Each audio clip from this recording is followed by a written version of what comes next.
The 2024 recipient of the American Legion Patriot Award joined the Army in 1992 and attended the Special Forces Assessment and Selection Course to become a Green Beret in 1997. In 2013, he was medically retired due to numerous combat injuries. In August 2021, he directly assisted in evacuating U.S. allied personnel and their families from Afghanistan and continues to provide support for their resettlement. His involvement with the Global War on Terrorism Memorial Foundation began while he served on the board in 2016.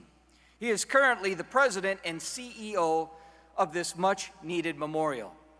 A member of the American Legion Department of North Carolina, he has been a tireless advocate for those who have served and are still serving in the war on terrorism.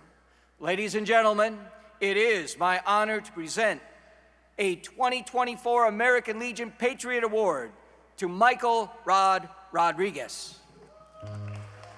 The American Legion Patriot Award presented to Michael Rod Rodriguez. You served your country with honor, bravery, and distinction as a Green Beret, deploying 10 times before medically retiring from a 21-year U.S. Army career.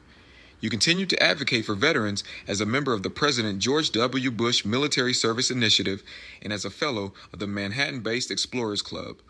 As president and CEO of the Global War on Terrorism Memorial Foundation, you have reminded your fellow Americans that the freedoms enjoyed since the attacks of 9/11 have come at a heavy price. You have kept faith with your fellow warriors, especially those who never made it home. A member of the American Legion Department of North Carolina, you have supported the American Legion Be the One mission by imploring people to make veterans a part of their lives. Your life of service epitomizes the 4 tenets of the planned Global War on Terrorism Memorial Design: honor, heal, empower, and unite. On behalf of the more than 2 million members of the American Legion family, thank you for your patriotism and service to America. Presented this 27th day of August, 2024 at the 105th National Convention.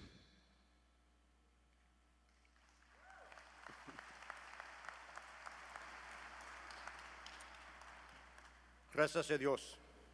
Thanks be to God. I would not be here without, our Lord and Savior, and I want to begin there. Also, I want to give a special thanks to the American Legion for this tremendously undeserved honor, in my opinion. When I got the letter from, Commander CF, I was like, that I was receiving this award, I was like, I didn't know what to say. I was just like, at a loss of words. For anybody that's ever talked to me, I'm never, typically, senior NCOs typically aren't at a loss of words, but I was, and I didn't know what to say. Because how do you receive an award for something everyone in this room exhibits? Patriotism. How do you say, thank you or feel deserving of something that we have to do every single day? That so many before me, so many now, and so many that are to come will exhibit. Patriotism is designed as devotion to and vigorous support for one's country. Millions of us do that. Millions. And from the American Legion, as a fellow Legionnaire, how do I receive this? I'm typically not ever nervous to talk in front of crowds or any apprehensive whatsoever. But this is an incredibly challenging reward for me to receive. I'd be honest, I'd rather be in a firefight right now. But I know this is a safe space and that will not occur. But, so I was like, well, how do I talk about this? So within the definition of patriotism is the word devotion. Devotion does not exist without love. It just doesn't. I think it's a word we don't use very often today, but we need to. Every one of us, every one of you that raised your right hand and said the same words that I did enlisting, and those of our loved ones that serving to our left and right, and the family members, have love for each other and love of this beautiful nation that we call home. In spite of what you might read or see on social media, the news, I love our country. I'm a little skinny Chicano kid from southern New Mexico. I grew up on the border. My family was from a part of our nation that was once Mexico, so the border crossed us. And we were blessed to be in that in that region as our nation grew, right? So like I'm probably be proud of this nation. My whole familia is, my whole family is. So we love this nation. You know, devotion does not exist without love. Devotion to one's family, familia. You heard Lisa talk about it, right, earlier. And I guarantee everyone in here is referred to our fellow legionnaires and our loved ones as familia, as our brothers and sisters in arms. It's something that's very common that we hear every single day, familia, our family.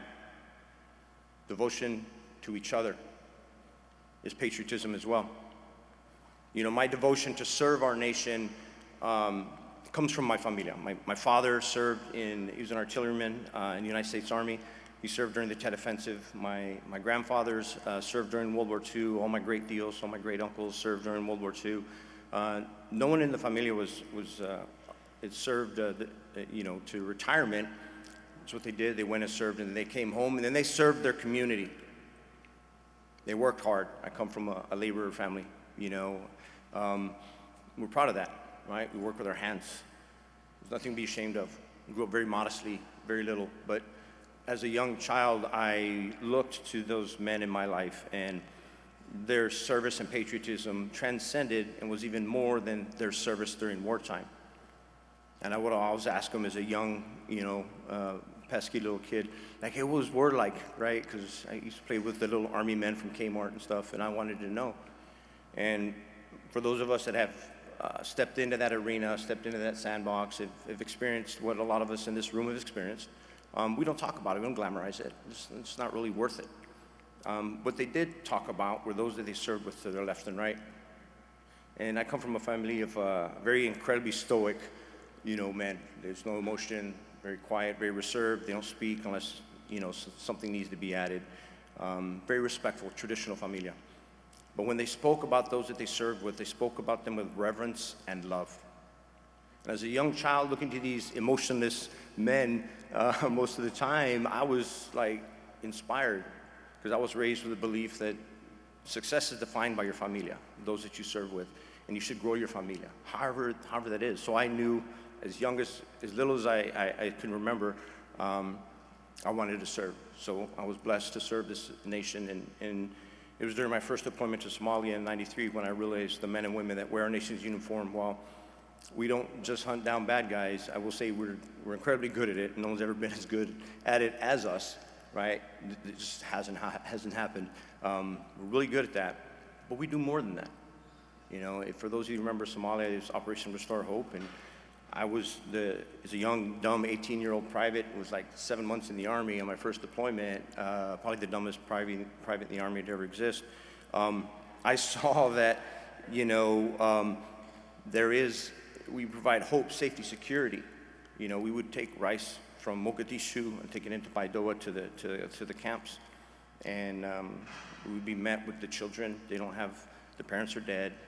You know, which you may have seen on TV, or some of you may have even seen in real life. Distended bellies, no hair, no teeth, severely malnourished. And we would show up with food, and some of the most beautiful smiles I've ever seen were from these children, knowing they'll live another day. That's survival. That's true oppression at its peak. So as a young 18-year-old, I was like, I want to do this as long as I can. For the rest of my life, I want to serve in this capacity. And I was blessed to do that for 21 years until finally, you know, the United States military was like, Rod, you've been blown up one too many times, man. You got to go. So I held on for 21 years, and then I got the boot, which is fine, right? You know, but patriotism, devotion, I devoted my life to that. I look at my familia, the service of my family, my home, right? I was blessed to serve 21 years and deploy 10 times. I have 3 sons and a grandson. My 3 sons grew up with it. That's just their world. But the mother of my 3 sons served for 21 years and deployed 6 times. So that was their environment.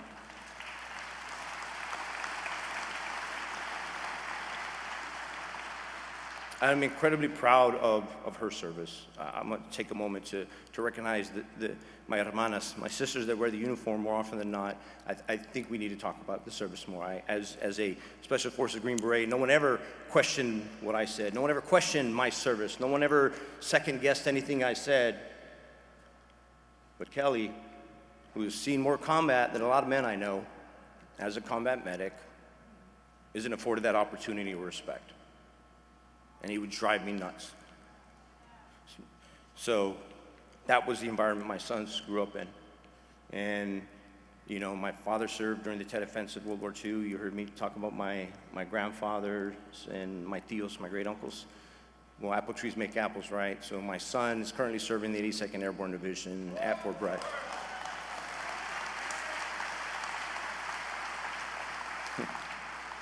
And I'm really proud to announce that he just came home from his 4th deployment 2 weeks ago. So really happy to welcome him home.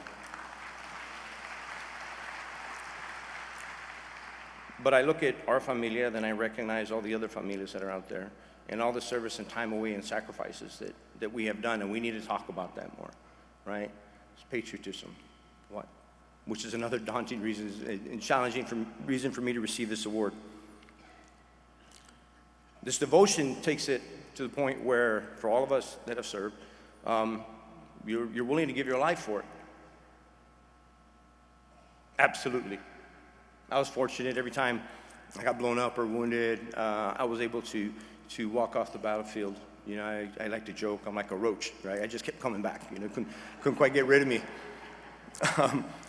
You know, but there are many that don't.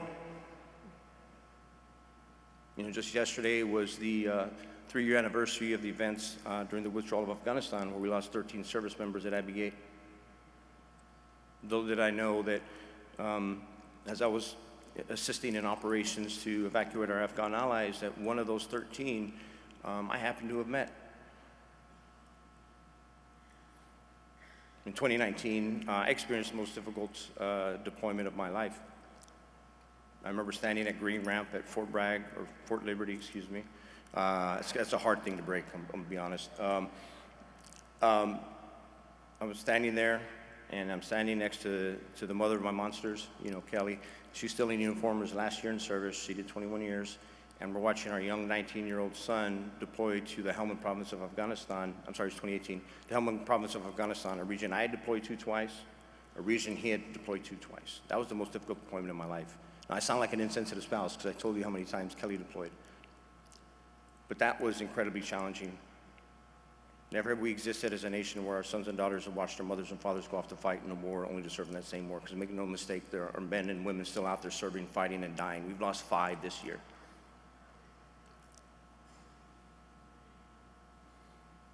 So that day Antonio deployed, how would I know that I'd meet one of his, one of the kids, you know, I'm 50 now, so I can say that. One of those kids in that unit named Ryan. Fast forward some years, Sergeant Naus I had met.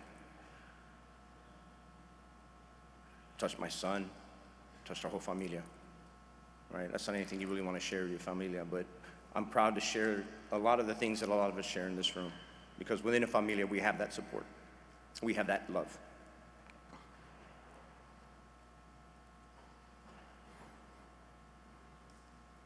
But given the current conflict, we need to keep in mind, and I think it's really important, I'm really proud to see the Legion taking the steps to really talk about it in this manner. A veteran is a veteran is a veteran, right? Doesn't matter our periods of service. There's no comparison. We're not playing, I'm not keeping score, and none of you are, nor should we. You know? It was January 31st, 1968 was the beginning of the Tet Offensive. We lost the deadliest day of the Vietnam War. We lost 246 that day. My father was there, and he was blessed to come home. November 30th, 1950, during the Korean War, we lost 799 in a single day. I think everyone in here can probably guess the deadliest day of World War II is June 6th. We lost over 4,000 of our heroes that day. We go further back to World War I, from the period of September 26th to November 18, the Meuse-Argonne offensive, which pushed the Germans back. We lost 26,000 during that short period of time. Devotion. Willing to give your life for those that you love. Sacrifice. Giving them of their lives. Which brings me to what I do today. You know, I again have the humble opportunity to be the president and CEO of the Global War on Terrorism Memorial Foundation. You know, for the past eight plus years, I've been working to build this memorial in this incredibly complex, difficult to find war, because even within our own community, people have their own perceptions on what the G1 is, you know. And they're like, oh, which war are you talking about, Afghanistan or Iraq? Which war are you talking about? I said, well, this is kind of how I explain it to our community, and I hope all of you do the same. Nobody in here considers Operation Overlord, or the named operation of the D-Day invasion, its own separate war. Then why would we consider Operation Iraqi Freedom, Enduring Freedom, New Dawn, Inherent Resolve, any other named operations that are being conducted globally in the support of global war on terrorism? The Global War on Terrorism Expeditionary Medal, the Global War on Terrorist Service Medal, has been awarded to numerous operations that we know of today. So that's what it is. I don't talk policy. At our mission, we talk people. The average everyday American that has stepped forward in a patriotic stand to serve us all with devotion. We honor all those that serve. While we have over 7,000 uniformed service members that have lost their life in service in global war on terrorism, we have over 3,400 non-uniformed individuals that have served their life. Fortunately, in my career, I was able to go on target, place explosive breaching charge, and go in and do what it is that we did. And there were people behind me or supporting or coming in, looked just like me, carrying stuff just like I was, but they weren't a service member. As a matter of fact, the very first KIA was a gentleman by the name of Johnny Michael Spann, killed November 25th, 2001. He worked for the CIA Special Activities Division. Wasn't a uniformed service member. If there's one thing you notice on those numbers that I read to you, those are smaller numbers for deadliest days. I think that's amazing. We had over 11% of the population served during World War II, and we have about 1%, right, that have actually served in this conflict. I don't look at that as a negative. I think that's the goal of every society. Not all of us should have to fight. And that speaks to the strength, resiliency, and effectiveness of those men and women that raise their right hands and serve and fight. But it also, with the inclusive nature of how we're talking about this war, we're telling the truth. Like I said, I talk people, I don't talk policy. We're talking about how we wage war, and we need to talk about that more often.